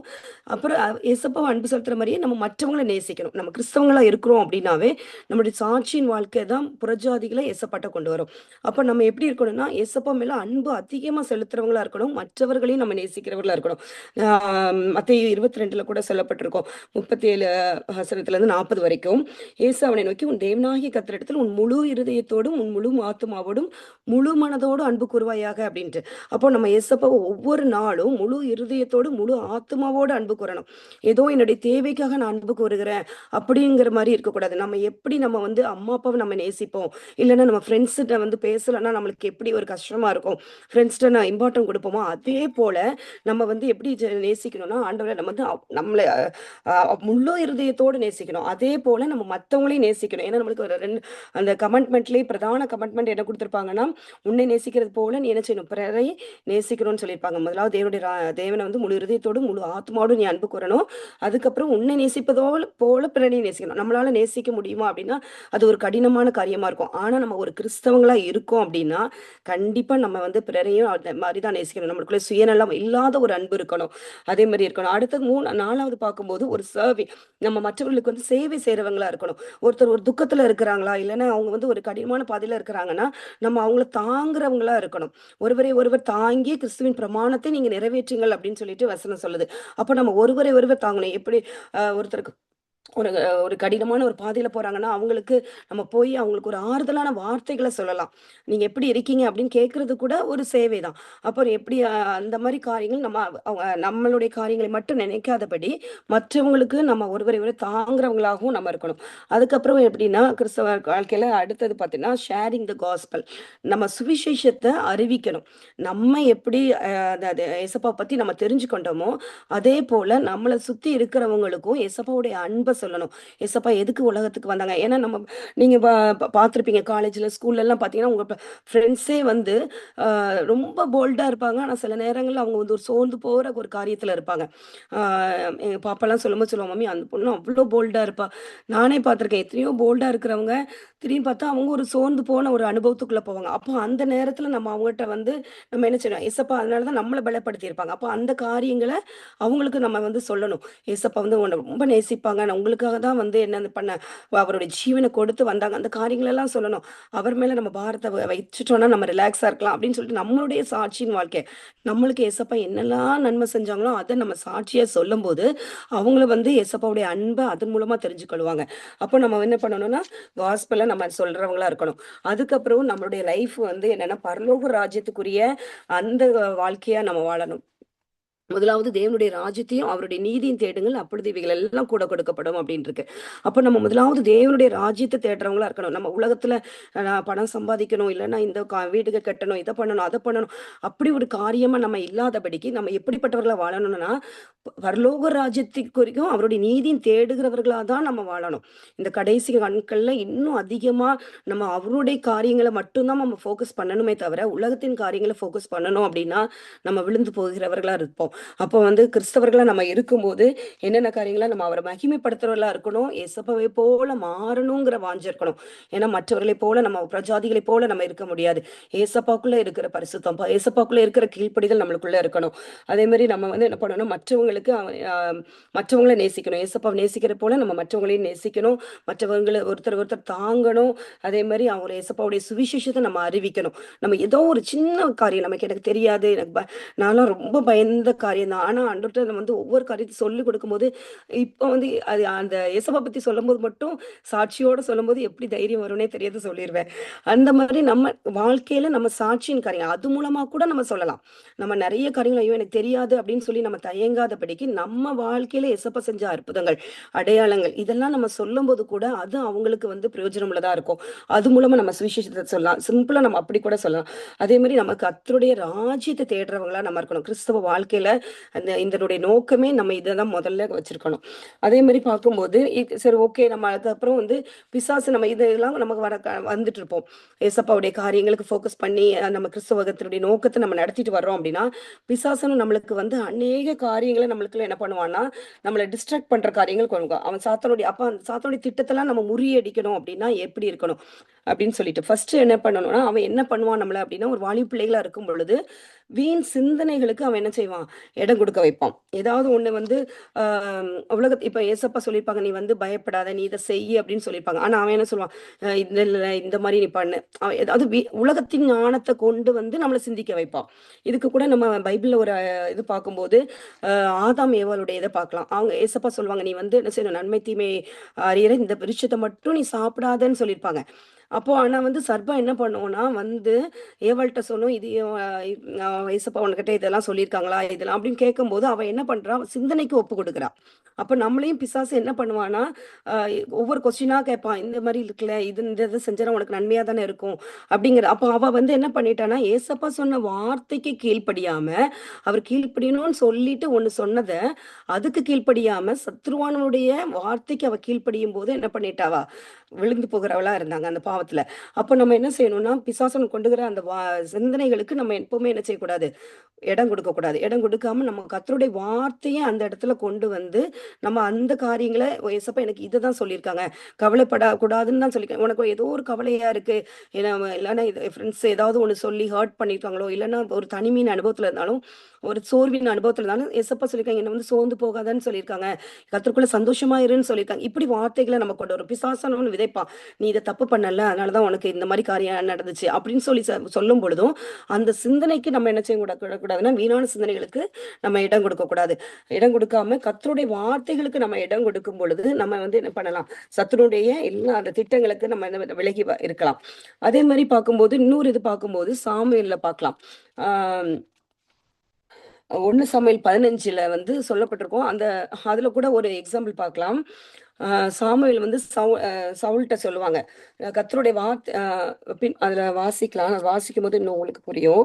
1 சாமுவேல் 15 1-3 வாசிக்கும் போது, பின்பு சாமுவேல் சவுலை நோக்கி, இஸ்ரவேலாகிய தம்முடைய ஜனங்கள் மேல் உம்மை ராஜாவாக அபிஷேகம் பண்ணுகிறதுக்கு கர்த்தர் என்னை அனுப்பினாரே, இப்பொழுதும் கர்த்தருடைய வார்த்தைகளின் சத்தத்தை கேளும் அப்படின்னு சொல்லுவாங்க. கர்த்தருடைய வார்த்தை சத்தத்தை கேளு அப்படின்னு சொல்லுவாங்க சாமுவேல் தீர்க்கதரிசி. அப்போ வந்து சேனையில் கர்த்தர் சொல்லுகிறது என்னவென்றால், இஸ்ரவேல் எகிப்திலிருந்து வந்தபோது அமலேக்கு அவர்களுக்கு வழி செய்த செய்கைகளை மனதில் வைத்திருக்கிறேன் அப்படின்னு சொல்லிட்டா. இப்போது நீ போய் அமலேக்கியரை வந்து நீ என்ன பண்ணிரு, மடக்கடிச்சு அவங்களுக்குரிய எல்லாத்தையும் நீ சங்கரிச்சிரு அப்படின்னு சொல்லுவாங்க. சங்கரிச்சுட்டு எல்லாத்தையுமே நீ என்ன பண்ணணும், கொன்று போட்டுறணும் அப்படின்னு சொல்லி கர்த்தருடைய வார்த்தை சாமுவேல் மூலம் தீர்க்கதரிசி மூலமா சவுலுக்கு கிடைச்சிருக்கும். ஆனா அவர் என்ன பண்ணுவாருன்னா, அவருடைய சிந்தனைக்கு இடம் கொடுப்பாரு. சிந்தனைக்கு இடம் கொடுத்துட்டு என்ன பண்ணுவாருன்னா, இது எல்லாத்தையும் நம்ம அழிச்சு போட வேண்டாம், அதுல வந்து முதன்மையா இருக்கிறதெல்லாம் நம்ம வச்சுக்கலாம், ஒண்ணுமே பிரயோஜனம் இல்லாததை மட்டும் நம்ம என்ன செஞ்சிடலாம், அழிச்சு போடலாம் அப்படின்னு அவருடைய சுய புத்தியில அவர் யோசிக்க ஆரம்பிப்பாரு. அப்போ நம்ம என்ன பண்ணுவோம்னா, அந்த இடத்துல அவர் கீழ்ப்படியாம போறாரு. அவருடைய சிந்தனைக்கு வந்து இடம் கொடுத்து அதுல ஆண்டோடைய வார்த்தைக்கு கீழ்ப்படியாமையும் போயிருவாரு. அந்த ஏசப்பாவுடைய துக்கத்துக்கு ஆளாகுவாரு. அப்ப நம்ம வந்து என்ன பண்ணக்கூடாதுன்னா, நம்ம சிந்தனைக்கோ நம்மளுடைய உலக ஞானத்துக்கோ நம்ம இடம் கொடுக்க கூடாது. ஏசப்பா என்ன சொல்லி இதுக்கு கீழ்ப்படியணும், நீ இதை செய்யணும் அப்படின்னு சொல்லிட்டேன்னா அப்படியே பிளாங்கா நம்ம கீழ்ப்படியணும். அதை செய்யும் போது கர்த்தர் நம்ம கரெக்டான ஒரு பாதையில அவருடைய திட்டத்தை நம்ம வாழ்க்கையில நிறைவேற்றுவாங்களா இருப்பாங்க. அப்போ கர்த்தரோட நம்ம என்ன செய்யணும், பிசாசு வந்து சிந்தனைகளை நம்மளுக்குள்ள கொண்டு வரும்போது அந்த சிந்தனைகளுக்கு நம்ம இடம் கொடுக்க கூடாது. ரெண்டாவது என்ன பண்ணக்கூடாதுன்னா, ஏசப்பா அடுத்தது வந்து ஒரு இருக்கிற ஒரு காரியம் அப்படி என்னன்னா, பெருமை. நமக்குள்ள ஒரு மேட்டிமை இருக்கக்கூடாது. நம்ம அந்த ஒரு மேட்டிமை வந்துடுச்சு அப்படின்னா நம்ம வந்து என்ன பண்ணுவோம், பிசாசுக்கு இடம் கொடுக்குறவங்களா இருந்துருவோம். ஏன்னா நம்மளுக்கு லூசிபர் அந்த இதுல பார்க்கும்போதும் அவர் வந்து இவ்வளவு அவ்வளோ வல்லமை உள்ளவரா அழகு உள்ளவரா இருப்பாரு. ஆனா வந்து அவர் என்ன பண்ணுவார், நான் தேவனுக்கு மேலாக நான் போகணும்னு ஒரு எண்ணம், ஒரு மனமேட்டிமை வந்ததுனால, ஒரு பெருமையான எண்ணம் வந்ததுனால அவன் என்ன செய்வான், விழுந்து போகிற அனுபவம் இருக்கும். அதனால நம்ம என்ன பண்ணக்கூடாதுன்னா, நம்ம மேட்டிமையான காரியங்களுக்கோ பெருமையான காரியங்களுக்கோ நம்ம இடம் கொடுக்க கூடாது.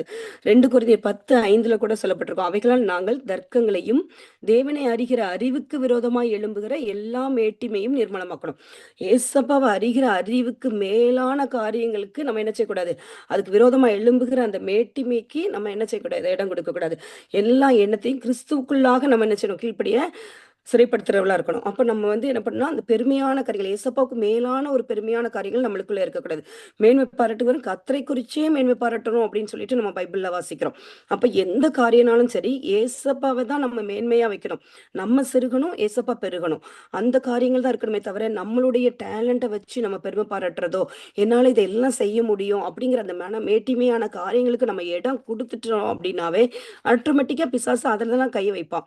ஏன்னா, இப்ப நம்ம நல்ல ஒரு காரியத்த ஒரு நல்ல நல்ல நிறைய மார்க் நம்ம எடுத்துட்டோம் அப்படின்னாலும், நான் பெஸ்ட்டா இருக்கேனே அப்படின்னு சொல்லிட்டு ஒரு பெ அ நம்ம வந்து அத சந்தோஷப்படலாமே தவிர, ஆனா அந்த ஒரு பெருமையான எண்ணங்கள் நம்மளுக்குள்ள வந்துரக்கூடாது.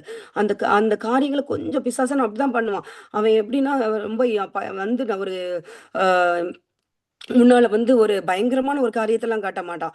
நம்மளுக்குள்ள ஒரு சின்ன விஷயம், அதாவது ஒரு பாசிட்டிவான காரியத்தின் மூலமா கூட அவன் என்ன பண்ணுவான், நம்மள விழ வைப்பான். நம்ம நெனைப்போம் நெகட்டிவா தப்பா செஞ்சா தான் வந்து நம்ம பிசாசுக்கு இடம் குடுத்துருவோம் அப்படின்னு நெனைப்போம். ஆண்டவருடைய திட்டத்த வழி விலகி போயிருவோம். ஆனா அவன் அப்படி இருக்க மாட்டான். பாசிட்டிவான ஒரு சில விஷயங்கள வச்சு கூட நம்மள என்ன செய்வான், விழ தள்ளுறவங்களா இருப்பான். இல்லன்னா யாராவது நம்மட்ட ரொம்ப அன்பு செலுத்துவாங்க. அப்ப என்ன பண்ணுவோம்னா, இவங்க உன்ட்ட எவ்வளோ அன்பா இருக்காங்க அப்படின்னு சொல்லிட்டு நம்ம என்ன பண்ணிருவோம்னா, ஏசப்பாவ நம்புறதுக்கு பதிலா, அவங்களும் முழுமையா நம்புற காரியங்கள் போயிருவோம். அவங்கள நம்மளுக்கு ஏசப்பாவுக்கு மேல வைக்கிற காரியத்துக்கு நம்ம கொண்டு போயிருவோம். பிசாசு இப்படியா தான் வந்து சின்ன சின்ன விஷயம் மூலமா தான் அவன் வந்து என்ன பண்ணுவான், நம்மள வந்து சிறைப்படுத்துற அனுபவத்துக்குள்ள நம்மள கொண்டு போவான். 3வதா பார்க்கும்போது, அந்த மன மேட்டிமைகளுக்கும் நம்ம வந்து என்ன செய்யக்கூடாது, பெருமைகளுக்கும் நம்ம இடம் கொடுக்கக்கூடாது. அதே மாரி அடுத்த காரியங்கள் பார்க்கும்போது, நம்ம எண்ணங்களை நம்ம வந்து சிறைப்படுத்துறவங்களா இருக்கணும். இப்போ அந்த எண்ணங்கள சிறைப்படுத்தணும்னா, சில நம்ம இப்போ உலகத்தின் காரியங்கள நம்ம பார்க்கும்போது, எல்லாமே நம்மளுக்கு நன்மையான காரியமா தெரியும். இப்ப சில அட்வர்டைஸ்மென்ட் பார்ப்போம் நம்ம. அப்ப பார்க்கும்போது என்ன பண்ணுவோம்னா, இந்த காரியம் ரொம்ப அழகா இருக்கே! அப்போ நம்ம இத வந்து நம்ம என்ன செஞ்சுக்கலாம்னா, ஆம் ஒரு எக்ஸாம்பிளுக்கு வந்து இப்போ வந்து ஒரு ஃபுட்ட காமிக்கிறாங்க அப்டின்னா, இப்போ KFC அந்த மாரிலாம் காமிக்கும்போது நம்ம என்ன பண்ணுவோம்னா, அந்த அட்வர்டைஸ்மென்ட்ட பார்த்துட்டு அதுக்கு எ அந்த எண்ணங்கள் வந்து என்ன ஆகும்னா, உடனே இத வாங்கிரணும், இத நம்ம சாப்ட்றணும். அப்படி ஒரு எண்ணங்களுக்கு நம்மள உட்படுத்தும். ஏன்னா, பிசாசானவன் வந்து அட்வர்டைஸ்மென்ட் மூலமா தான் அநேக காரியங்கள ஒரு அழகா காட்டி நம்மள என்ன செய்வாங்க, எண்ணங்கள நம்மள சிறைப்படுத்துறவனா இருப்பான். நம்ம அப்போ அதுக்கு இடம் கொடுக்காம நம்ம என்ன செய்யணும்னா, அ ஆவியின் சிந்தனைக்குள்ள இது உலகத்தின் காரியங்களுக்கு நம்ம இடம் கொடுக்காதபடிக்கு, மாம்சத்துக்கு அந்த இடத்துல கொடுக்காதபடிக்கு, ஆவியில நம்ம நடக்கிறோமா? இந்த காரியம் ஆண்டவருக்கு பிரியமானதா? இந்த ஃபுட்ட சாப்பிட்டேனா, இது என்னுடைய ஹெல்த்துக்கு வந்து கரெக்ட்டா இருக்குமா? அப்படி நம்ம யோசிக்கணும். உடனேயே நம்ம வந்து அந்த பார்க்குற காரியங்களுக்கு முதலிடத்த நம்ம என்ன செஞ்சிடக்கூடாதுன்னா, குடுத்துறக்கூடாது. ஏன்னா, அதுலயும் நம்ம ரோமர் 8ல நம்ம வாசிப்போம். மாம்சத்தின்படி நடக்கிறவர்கள் மாம்சத்துக்குரியவர்களையே நம்ம சிந்திப்போமா. ஆவியின்படி நடக்கும்போது நம்ம ஆவியின்படி நடப்போம். நம்ம இத செய்யலாமா? ஒரு சாப்பிடுற காரியம் தானே இது. இதுல என்ன தப்பு இருக்கு? ஆனா நம்ம சாப்பிடுற காரியம் கூட ஏசப்பா நான் இத சாப்பிடலாமா? அப்படிங்கிறத கேட்டு செய்றவர்களா, அந்த ஆவியில நம்ம நடக்கிறவங்களா நம்ம இருக்கணும். அப்படின்னு சொல்லிட்டு நம்ம பார்க்குறோம். அப்ப பிசாசன் வந்து என்ன பண்ணுவான்னா, நம்மளுக்கு வீண் சிந்தனைகள கொடுத்து நம்மள ஆண்டவருடைய திட்டத்திலிருந்து வெளிய கொண்டு போவான். நம்ம ஞானத்த பயன்படுத்துற காரியமா கொண்டு வருவான். இல்லன்னா பெருமையான காரியங்கள். அடுத்தது எண்ணங்களை சிறைப்படுத்துற காரியங்கள். ஆ 1 யோவான் 2:16ல கூட நம்மளுக்கு போட்டிருக்கும். ஏனெனில் மாம்சத்தின் இச்சையும், கண்களின் இச்சையும், ஜீவனத்தின் பெருமையுமாகிய உலகத்தில் உள்ளவைகள் எல்லாம் பிதாவினால் உண்டானது கிடையாது. அது எல்லாம் என்னன்னா உலகத்தில் உண்டானவைகள். இப்ப மத்தவங்க போடுற மாரியே இப்ப சில நல்ல ட்ரெஸ்ஸஸ்லாம் வந்து நம்ம அப்படியே ஸ்க்ரோல் பண்ணுவோம். அப்பல்லாம் பார்ப்போம் நம்ம. அப்ப பார்த்த உடனே இந்த ட்ரெஸ்ஸ போட்டா எனக்கு நல்லா இருக்குமே! அப்படின்னு சொல்லிட்டு உடனே நம்ம என்ன பண்ணுவோம்? நம்மளுடைய கண் வந்து அட்ராக்ட் தான் பண்ணும். ஆனா நம்ம ஏசப்பா கிட்ட கேணும். இந்த ட்ரெஸ்ஸ போட்டா ஏசப்பா உங்களுக்கு பிடிக்குமா? அப்படின்னு சொல்லிட்டு எல்லாத்தையுமே நம்ம ஆவியில பார்க்குற எல்லாத்தையுமே நம்ம வந்து எடுத்து பயன்படுத்தணும். இல்லன்னா அதுக்கு பின்னால போகணும் அப்படிங்கிற காரியத்துக்கு நம்ம இடம் கொடுக்கக்கூடாது. ஏன்னா சத்துருவான் வந்து இப்படி சின்ன சின்ன விஷயம் தான். இதெல்லாம் ஒண்ணுமே கிடையாது அப்படின்னு தான் சொல்லுவான். ஏன் உன் ஃப்ரெண்ட்ஸ்லாம் இது போடுறாங்க பாரு. இதெல்லாம் இவங்களுக்கு அழகா இருக்குல்ல. அப்ப நீ போடலாம். ஆனா நம்ம வந்து ஆவியிலுடைய பிள்ளைகளா இருக்கும்போது, ஆவிக்குரிய காரியங்கள மட்டும் தான். ஏன்னா நம்ம வந்து பிசா ஏசப்பா ஆவியா இருக்காங்கல்ல. அப்ப நம்மளும் அந்த ஆவியில இருந்தா மட்டும் தான் ஏசப்பாவையும் தரிசிக்க முடியும். பிசாசும் ஆவியா தான் இருக்கான். அப்போ அவனுடைய திட்டங்களையும் நம்ம அறிந்து கொள்ள முடியும். அப்போ நம்ம ஆவியில நடக்கிற பிள்ளைங்களா இருக்கணும். இந்த 3 காரியங்களுக்கும் நம்ம இடம் கொடுக்காத விளக்கு. இப்ப நெறைய பைபிள்ல நம்மளுக்கு சொல்லப்பட்டிருக்கும். ஆனா நம்மளுக்கு ஒரு பேசிக்கான பார்த்தோன்னா, ஏன்னா நம்ம வந்து தனியா இருந்தோம்னா என்ன பண்ணுவோம்? நெறைய யோசிப்போம்.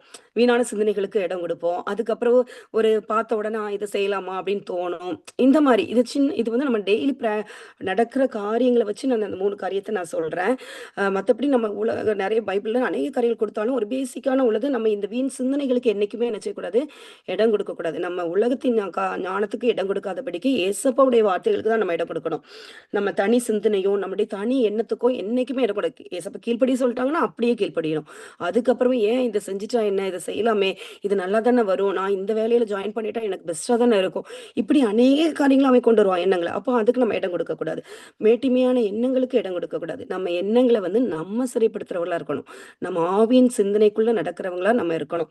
அதுக்கப்புறம் வந்து சரி ஓகே நம்ம இதெல்லாமே நம்ம பண்ணிட்டோம், பிசாசனை எதிர்க்கணும்னா நம்ம வந்து என்ன பண்ணலாம், இந்த இதுக்கெல்லாம் இடம் கொடுக்காம இருக்கலாம், சர்வாயுத வர்க்கத்தை நம்ம அந்த காரியங்கள்லாம் அது ஒரு இன்னும் அடுத்த பாட்டுல வரும். இப்போ நம்ம இந்த காரியங்கள் வந்து இதுக்கெல்லாம் பண்ணிட்டோம், அப்ப நம்ம எப்படி நடக்கணும், இன்னும் அடுத்தது நம்ம எப்படி நடந்துகிட்டா இந்த காரியங்கள் எல்லாம் நம்ம மேற்கொள்ள முடியும் அப்படின்னா, முதல்ல பரிசுத்தத்தோட நம்ம நடந்துக்கணும். எப்படி யோசேப்புலாம் வந்து வாலிப வயசுதான், ஆனா வந்து எப்படி தன்னுடைய பரிசுத்தத்தை காத்துக்கொண்டாங்க. தானியேல் எப்படியாக வைராக்கியமா இருந்தாங்க, எதையும் வச்சு நான் தீட்டுப்படுத்த மாட்டேன் அப்படின்னு சொல்லிட்டு அவங்க என்ன பண்ணாங்க, அவ்வளோ ஒரு வைராக்கியமா அந்த பரிசுத்தத்துல வந்து அவங்க இருந்தாங்க.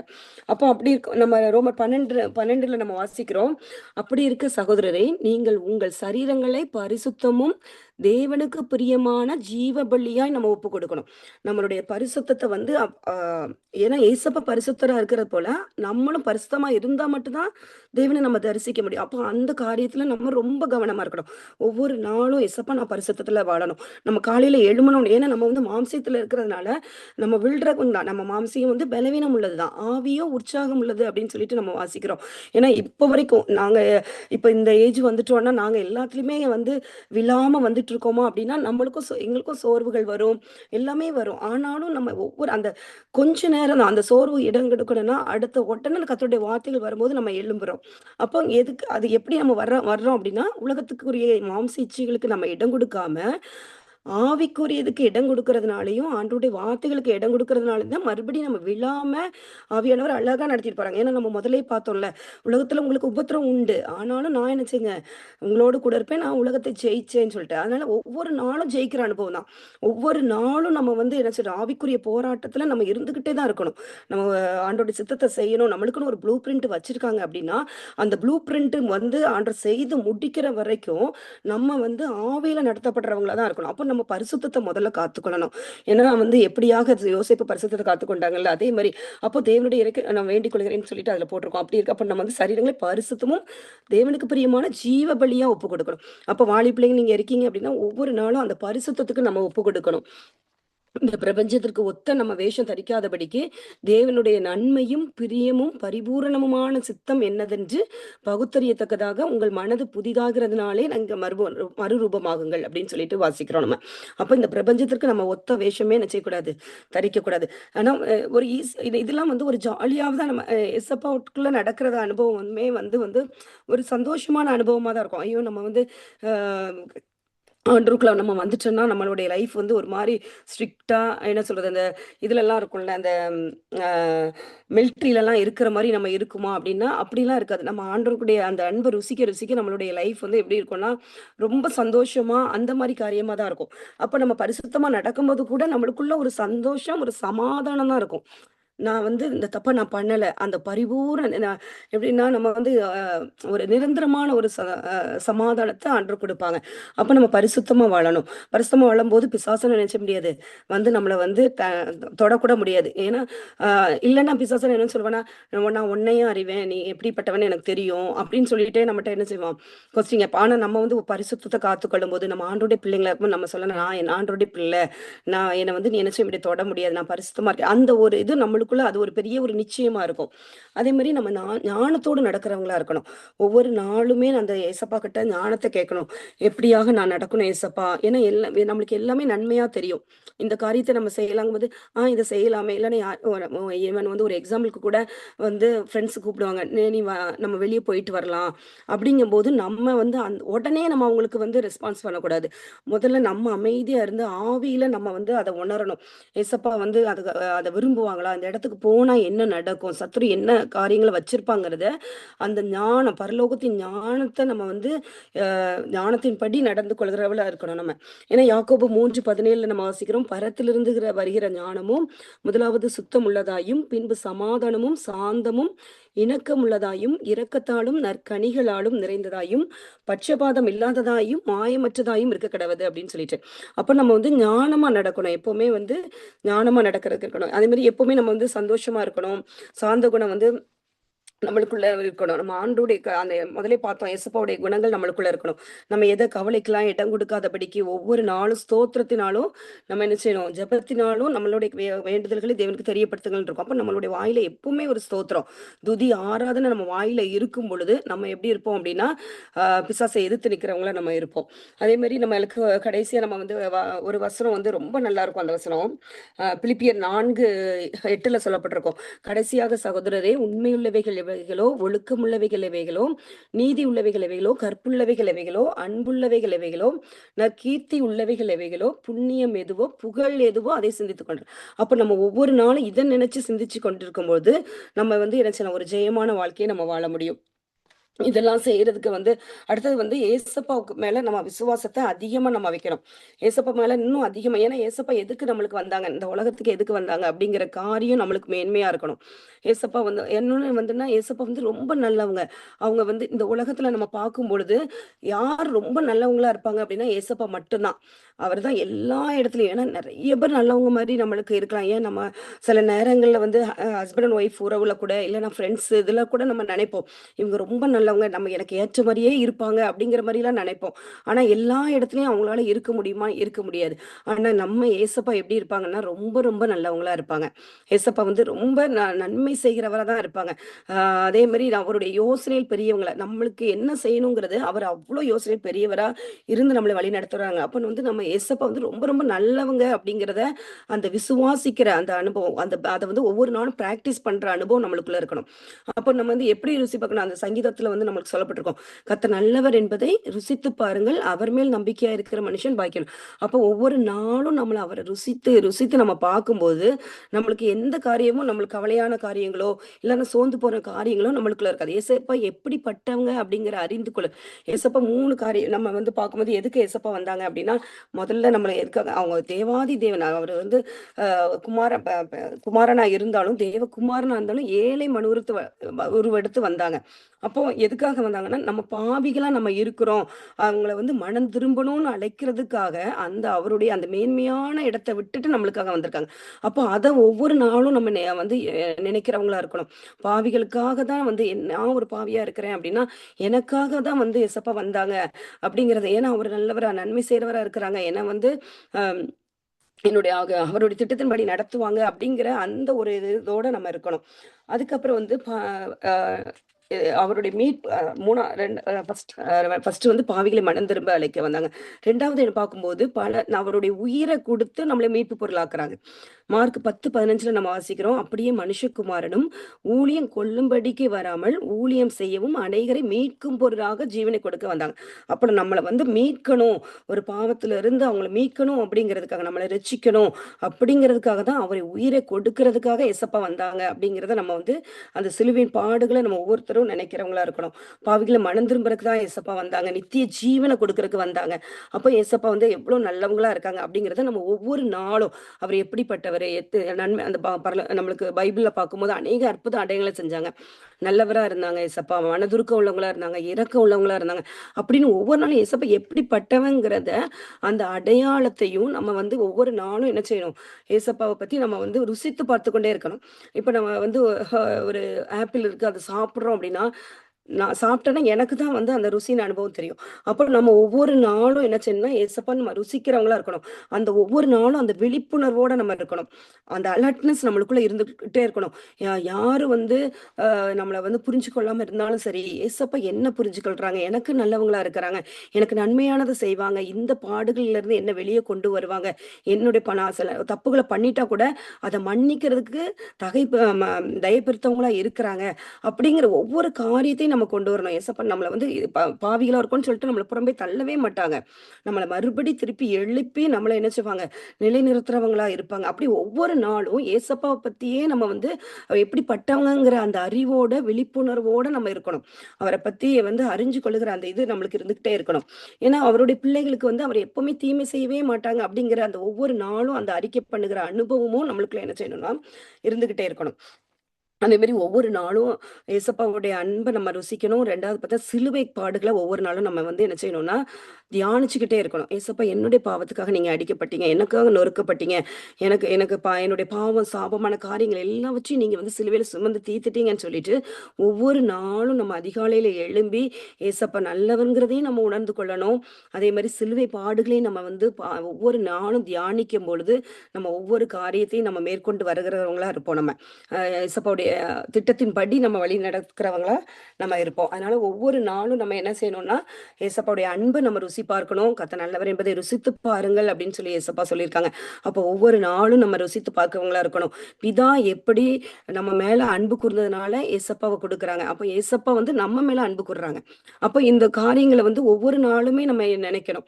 பிதா நம்ம திரித்துவ தேவன் சொல்லி நம்ம சொல்றோம்ல. பிதா, குமாரன், பரிசுத்த ஆவியார். அப்ப இந்த 3 பேரும் வந்து நம்மளுக்கு வந்து எப்பவுமே நம்மள சுற்றி இருக்காங்க அப்படிங்கிற ஒரு எண்ணம் எப்பொழுதும் நம்மள இருக்கணும். என்ன சுத்தி வந்து இவங்க 3 பேரும் இருந்து என்னை வழி நடத்துறாங்க. என்ன புரொடெக்ட் பண்றாங்க. பாவமான காரியங்களுக்கு விலகி ஓடுறதுக்குரிய கிருபையையும், பலனையும் நம்மளுக்கு தர்றாங்க. அப்படிங்கிற அந்த ஒரு உறுதிப்பாடோட நம்மள இருக்கணும். எப்பவும் அந்த எண்ணத்தோட நம்ம ஒரு இமேஜின் கூட பண்ணிக்கலாம். ஏன்னா நம்ம வாலிப்பிள்ளைங்களா இருக்கோம். ஒரு இப்ப நெறைய காரியங்கள நீங்க பார்ப்பீங்க. நம்ம ஏன்னா பிசாசன் வந்து கண்களின் இச்சைக்கு அந்த ஒப்பு கொடுத்து அநேக காரியங்கள் நம்ம பேப்பர்லலாம் பார்க்குறோம். அநேக கொலையான காரியங்கள், வாலி பிள்ளைங்கள கொலை பண்ற காரியங்கள், வாலி பிள்ளைங்கள தப்பான முறையில பயன்படுத்துற காரியங்கள், இப்படியெல்லாம் நெறைய காரியங்கள் நடக்கும்போது, நம்ம வெளிய போகுறதே இப்போ வந்து ஒரு பெரிய ஒரு என்னது ஒரு காரியமா இருக்கு. ஒரு என்ன சொல்றது? நம்ம ஒரு போனோனமே ஒரு ஒரு அ சவாலான ஒரு காரியமா நம்மளுக்கு இருக்கு. அப்போ நம்மளுக்கு இதுல நம்மளுக்கு பாதுகாப்பு வேற. நம்ம அதுக்குன்னு சொல்லிட்டு பயந்துட்டே உட்கார முடியாது. அடுத்த நிமிஷம் என்ன நடக்கும்னு தெரியாது. ஆனாலும் ஏசப்பா என் கூட இருக்கிறாங்க. பிதா, குமாரன், பரிசுத்த ஆவியானவர் என் கூடயே ஒரு பாதுகாப்பு வளையம் மாதிரி, அவருடைய இரத்தத்தின் வளையத்துக்குள்ள நான் இருக்கிறேன். அவருடைய பாதுகாப்பின் வளையத்துக்குள்ள நான் இருக்கிறேன். அவருடைய கண்காணிப்பினுடைய வளையத்துக்குள்ள இருக்கிறேன். இந்த காரியத்த நம்ம ஒவ்வொரு நாளுமே என்ன செய்யணும்னா, அத நம்ம மைண்ட்ல 24 மணி நேரமுமே இருக்கணும். நான் ஒரு காரியத்துல சோர்வு அடையணும்னா, இல்ல பிதா, குமாரன், பரிசுத்த ஆவியானவர் என் கூட இருக்கிறாங்க. என்ன பலப்படுத்துவாங்க. ஏன்னா என் பிதா ஆவியானவர் வந்து என்ன பண்ணுவாங்க, நம்மளுடைய பலவீனத்துல நம்மள பலப்படுத்துகிறவரா இருக்கிறாங்கன்னு சொல்லிட்டு நம்ம வாசிக்கிறோம். அப்ப இந்த காரியங்கள் வந்து இந்த இதை எப்பவுமே நம்ம வந்து ஒரு இமேஜின் மாரி பண்ணி நம்ம ஒவ்வொரு நாளுமே என்ன செய்யணும், இந்த கிறிஸ்தவ வாழ்க்கையை நம்ம கடந்து போகணும். ஒரு நம்மளுடைய மரணம் வரைக்கும், நித்திய ஜீவனை நம்ம பெற்றுக்கொள்ளும் வரைக்கும் நம்ம எப்படி இருக்கணும் அப்படின்னா, ஏசப்பா நல்லவர்ங்கிறத அறிஞ்சு கொள்ளணும். ஒவ்வொரு நாளும் அவருடைய சிலுவை பாடுகளை நம்ம உணர்ந்து கொள்கிறவர்களா இருக்கணும். என்னை சுற்றி பிதா, குமாரன், பரிசுத்த ஆவியானவர் வந்து என்னை வந்து ப்ரொடெக்ட் பண்ணிட்டு இருக்காங்க அப்படிங்கிறது நம்ம வந்து அந்த ஒரு முழு விசுவாசத்தோட அந்த உறுதிப்பாடோட நம்ம வந்து என்ன செய்யணும், நம்மளுடைய கிறிஸ்தவ வாழ்க்கையை நம்ம என்ன செய்யணும், ஒவ்வொரு நாளுமே கொண்டு போகணும். இது ஒரு சாதாரணமான காரியங்கள் தான். ஆனா வந்து இதை நம்ம பிராக்டிஸ் பண்ணும்போது ஒரு சின்ன சின்ன காரியத்தை நம்ம பிராக்டிஸ் பண்ணும் பொழுதுதான் நம்மளால நிலைநிற்க முடியும். ஏன்னா நம்ம நிறைய காரியங்களை போட்டு மைண்ட்ல வச்சுட்டு போது வந்து நம்ம வந்து சோர்ந்து போயிடுறோம். இல்லைன்னா வந்து என்ன பண்ணிடுறோம்னா, ஒரு கவலைக்குள்ள போயிடுறோம். ஒரு பயத்தின் ஆவிக்குள்ள நம்ம போகிறோம். சோர்வடைகிற காரியங்கள் பிசாசனும் அப்படிதான் கொண்டு வருவான். நீ சின்ன சின்ன காரியங்களை இது பண்ணி தான் நம்மள என்ன பண்ணிட்டு இருப்பான், சோர்வடைய வைப்பான். ஆனா நம்ம இந்த சின்ன சின்ன விஷயங்களை ஒரு ஏசப்பா நல்லவங்கிறது நம்ம விசுவாசிக்கிறது ரொம்ப ஈஸியான விஷயம் தான். ஏன்னா ஏசப்பா எவ்வளோ அற்புத அடையாளம் நாங்கள செய்யறாங்க பைபிள்ல, அதை வாசிக்கிறோம். அப்போ அதெல்லாம் சின்ன விஷயங்கள் தான். அப்போ நம்ம அந்த காரியங்களுக்கு நம்மளுடைய ஃபோக்கஸை நம்ம வைக்கும் பொழுதும், என்ன சிலுவை பாடுகளை நம்ம நினைக்கும் பொழுதும், இதெல்லாம் செஞ்சுட்டாவே வந்து ஆட்டோமேட்டிக்கா ஏசப்பா நம்மள என்ன செய்வாங்க, ஒவ்வொரு நாளும் ப்ரொடெக்ட் பண்ணி நம்மளை கொண்டு போவாங்க. இது எல்லாமே உங்களுக்கு பிரயோஜனமா இருக்கும் அப்படின்னு நினைக்கிறேன். ஏன்னா நம்ம இதெல்லாம் செய்யறதுக்கு வந்து யாரு நம்மளுக்கு பலன் கொடுக்குறாங்க அப்படின்னா, ஏசப்பா தான் கொடுக்குறாங்க. என்னை பலப்படுத்துகிற கிறிஸ்துனாலே எல்லாவற்றையும் செய்ய எனக்கு பலன் உண்டு அப்படின்னு சொல்லிட்டு நம்ம வாசிக்கிறோம். அப்போ அவருடைய எல்லா தேவைகளையும் அதனது காலங்களில் அவர் நேர்த்தியாய் செய்திருக்கிறார் என்று சொல்லி நம்ம விசுவாசிக்கணும். அப்புறம் நம்மளுடைய குறைவுகளை எல்லாம் மகிமையின் ஐஸ்வர்யத்தினால நிறைவாக்குவாங்கன்னு நம்ம விசுவாசிக்கணும். அதே மாதிரி நம்மளுடைய ஏதோ ஒரு பலவீனம் வருதா, அந்த பலவீனத்துல ஆவியானவர் என்னை வந்து பலப்படுத்துவார்னு சொல்லி விசுவாசிக்கணும். அதே மாதிரி வந்து வந்து நம்மளுடைய நோய்கள் வரும்போது அதை எல்லாத்தையும் சிலுவையில சுமந்து தீர்த்துட்டாங்க ஏசப்பா. அப்போ அவருடைய தழும்புகளால நம்ம சுகமாகும். இப்படி டெய்லி பிராக்டிஸ்ல நம்ம என்ன ஒவ்வொரு நாளும் எதை நம்ம வந்து எதிர்கொண்டு கொண்டு இருக்கிறோமோ அந்த காரியங்களை அப்படியே இயேசப்பாவுடைய வார்த்தையின் மூலமா நம்ம ஒவ்வொரு நாளும் கொண்டு வந்து நம்ம என்ன செய்யணும், அதை மேற்கொள்ளுகிறவர்களா நம்ம இருக்கணும். அதுக்கு பரிசுத்த ஆவியானவருடைய உதவியை நம்ம எப்பவுமே பெற்றுக்கொள்ளணும். அந்நிய பாஷையின் அனுபவத்தை நம்ம கேட்டு பெற்றுக்கொள்ளணும். எப்பவுமே இயேசப்பா வந்து தாகம் உள்ளவர் மேல தண்ணீரை ஊற்றுவேன்னு தான் சொல்லியிருக்காங்க. நம்ம வாஞ்சிக்கணும். நம்ம வாஞ்சியா இருக்கும் பொழுது இயேசப்பா என்ன செய்வாங்க, நம்மளுக்கு அந்த அபிஷேகத்தை நம்ம கொடுப்பாங்க. இந்த வேலையிலையும் நம்ம வந்து ஜெபிக்கலாம். கண்டிப்பா இயேசப்பா நம்மளுக்கு வந்து உதவி செய்வாங்க. ஏன்னா பலவீனங்களில நம்மளை தாங்குறவரா இருக்கிறாங்க. உலகத்துல உபத்திரம் உண்டு, ஆனாலும் பலன் கொள்ளுங்கன்னு சொல்லியிருக்காங்க. நம்ம ஜெபிக்கலாம் இப்போ. ஹல்லேலூயா. உம்மை ஸ்தோத்திரிக்கிறோம் ஸ்தோத்திரிக்கிறோம் அப்பா. நல்லவரே உம்மை ஸ்தோத்திரிக்கிறோம் அப்பா. கிருபை நிறைந்தவரே உம்மை ஸ்தோத்திரிக்கிறோம் அப்பா. மனதுருக்கம் உடையவரே உம்மை ஸ்தோத்திரிக்கிறோம் ஸ்தோத்திரிக்கிறோம் அப்பா. ஹல்லேலூயா.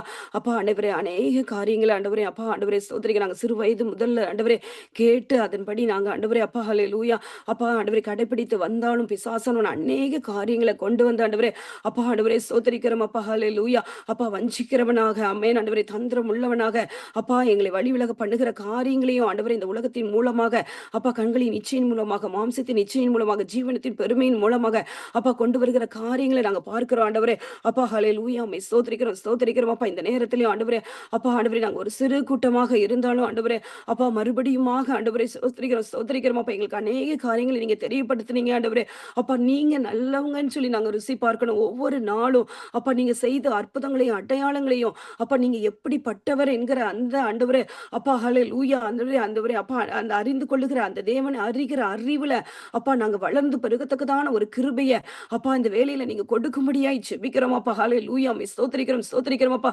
மாம்சீகம் பலவீனம் உள்ளது, ஆனா ஆவிய உற்சாகம் உள்ளது என்று சொல்லியிருக்கீங்கப்பா. அப்பா நாங்க ஆவியில நடத்தப்படத்தக்கதான ஒரு கிருபை கொடுங்க அப்பா. அந்த வாலிப பிள்ளைகள் ஆண்டவரே அப்பா ஹல்லேலூயா இந்த பொல்லாத உலகத்துல அப்பா ஆண்டவரே ஸ்தோத்திரிக்கும் பரிசுத்தமாய் நடக்கவும் அப்பா உங்களுடைய திட்டத்தின்படி நடக்கவும் அப்பா உங்க ப்ளூ பிரிண்டின் படி நடக்கவும் தக்கதான ஒரு கிருபை நீங்க கொடுக்கும்படியாய் ஜெபிக்கிறோம் அப்பா. ஆமென் ஆண்டவரே. பலவீனங்களில் ஆண்டவரே அப்பா பலப்படுத்துகிற பரிசுத்த ஆவியானவர் ஆண்டவரே அப்பா ஹல்லேலூயா ஒவ்வொரு நாளும் ஆண்டவரே நீங்க வழி நடத்தும்படியாய் ஜெபிக்கிறோம் அப்பா. ஆமென் ஆண்டவரே. எங்களுக்காக நீங்க அடிக்கப்பட்டு நொறுக்கப்பட்டு அப்பா சிலுவையில பெற்றுக் கொடுத்த எல்லா ஆசீர்வாதங்களையும் நாங்க பெற்றுக்கொள்ளத்தக்கதான அப்பா ஒரு கிருபை எங்களுக்கு கொடுங்க. பலத்தினாலும் அல்ல, பராக்கிரமத்தினாலும் அல்ல அப்பா, உம்முடைய ஆவியினாலே ஆகும் என்று சொல்லியிருக்கீங்க ஏசப்பா. ஆமென் ஆண்டவரே ஸ்தோத்திரிக்கிறோம்ப்பா. சத்தியத்தை அறிவீர்கள், சத்தியம் உங்களை விடுதலையாக்கும்னு சொல்லியிருக்கீங்க அப்பா. ஒவ்வொரு நாளும் உம்முடைய வார்த்தையை ஆண்டவரே அப்பா நாங்க தேடி ஆண்டவரே அப்பா ஹல்லேலூயா வாசிக்கத்தக்கதான ஒரு கிருபை கொடுங்க. மானானது நீரோட வாஞ்சித்து கதறுகிறது போல அப்பா ஹல்லேலூயா அப்பா நாங்களும் ஆண்டவரே உம்முடைய வார்த்தையில அப்பா வாஞ்சித்து அதை வாசித்து அதனுடைய பலனை பெற்றுக்கொள்ளத்தக்கதான உம்முடைய சமூகத்தை தேடி வரத்தக்கதான அப்பா ஒரு கிருபை நீங்க கொடுக்கும்படியாய் ஜெபிக்கிறோம். உம்முடைய சமூகத்துல தான் ஆண்டவரே அப்பா எங்களுக்குரிய எல்லா ஆசீர்வாதங்களையும் நீங்க வச்சிருக்கீங்க. ஆமென் ஆண்டவரே அப்பா ஹல்லேலூயா. கழுகை போல செட்டையில் அடித்து பறக்கத்தக்கதான ஒரு பலனை அப்பா உம்முடைய சமூகத்துல தான் நாங்க பெற்றுக்கொள்ள முடியும் ஆண்டவரே அப்பா ஹல்லேலூயா. அப்படியாக ஆண்டவரே ஒவ்வொரு வாலிப பிள்ளைகளும் அப்பா பெற்றுக்கொள்ளத்தக்கதான ஒரு கிருபையை கொடுங்க அப்பா. உம்முடைய அன்பில அதிகமாய் வளரத்தக்கதான ஒரு கிருபை கொடுங்க. நீங்க நல்லவர் என்கிறத அப்பா ருசித்து பார்க்கத்தக்கதான கிருபை கொடுங்க. முதலாவது தேவனுடைய ராஜ்யத்தை அவருடைய நீதியின் தேடுங்கள், அப்பொழுது இவைகள் எல்லாம் கூட கொடுக்கப்படும் சொல்லியிருக்கீங்க அப்பா. உங்களை தேட உங்க ராஜ்யத்தையும் நீதியும் தேடத்தக்கதான ஒரு கிருபையை நீங்க கொடுங்கப்பா. என் ஆண்டவரே எங்களுடைய ஃபோக்கஸ் எல்லாம் ஆண்டவரே அப்பா உங்க மேலேயே இருக்கவும் உங்களுடைய ராஜ்யத்தின் மேலேயே அப்பா அந்த நித்திய ஜீவனை நாங்க பெற்றுக்கொள்ளணுங்கிற அப்பா அதுல எங்களுடைய ஃபோக்கஸ் நீங்க வைக்கும்படியாய் ஜெபிக்கிறோம் அப்பா. ஸ்தோத்திரிக்கிறோம் ஸ்தோத்திரிக்கிறோம் அப்பா. அப்பா பிதாவே என்று கூப்பிடுகிற புத்திர சுவிகாரத்தின் ஆவியை கொடுத்திருக்கிறீங்க அப்பா. ஆண்டவரே அந்த சுதந்திரம் அப்பா எல்லாத்தையும் எங்களுக்கு உங்களுக்குரிய காரியங்கள் எல்லாமே அப்பா அந்த வல்லமை ஆண்டவரே அப்பா ஸ்தோத்திரிக்கிறோம் அப்பா. ஆண்டவரே எல்லாமே அந்த அதிகாரங்கள் எல்லாம் எங்களுக்குரியதுதான் ஆண்டவரே. உங்களுக்கு நாங்க உங்க பிள்ளைகளா இருக்கும்போது அப்பா அதை எல்லாவற்றையும் எங்களுக்கு கொடுத்திருக்கிறீங்க அப்பா. அந்த அதிகாரத்தை கொடுத்து அதை நாங்க யூஸ் பண்ணத்தக்கதான ஒரு கிருபையை கொடுங்க அப்பா. பரிசுத்த ஆவியானவர் ஆண்டவரே எங்களுக்கு ஆண்டவரே வழி நடத்தி கொடுக்கும்படியாய் ஜெபிக்கிற ஆண்டவரே அந்த அனுபவத்தை கொடுங்க அப்பா. தாகம் இல்லாம தண்ணீரை ஊற்றுவேன் சொன்னீங்கப்பா அப்பா. பரிசுத்த ஆவியானவர் பெற்றுக்கொள்ளத்தக்கதான அந்த வாஞ்சிய பிள்ளைகளுக்குள்ள அப்பா நீங்க ஊற்றும்படியாய் ஜெபிக்கிறோம். எல்லாவற்றையும் இப்படி திருக்கரத்துல ஒப்பு கொடுக்கிறோம் அப்பா. ஆண்டவரே நீங்க சொல்லுகிற ஆண்டவரே அப்பா அந்த பாதையில நடக்கத்தக்கதான ஒரு கிருபை நீங்கள் கொடுக்கும்படியாய் ஜெபிக்கிறோம். எல்லாவற்றையும் இப்படி திருக்கரத்துல ஒப்பு கொடுக்கிறோம். பொறுப்படுத்திக் கொள்ளுங்க. ஒவ்வொரு பிள்ளைகளையும் நீங்க ஆசீர்வதிக்கும்படியாய் ஜெபிக்கிறோம் அப்ப. என் ஆண்டவரை பதுதிக்கான மகிமை எல்லாற்றுமே செலுத்துகிறோம். இயேசு கிறிஸ்துவின் பரமபிதாவே. ஆமென் ஆமென்.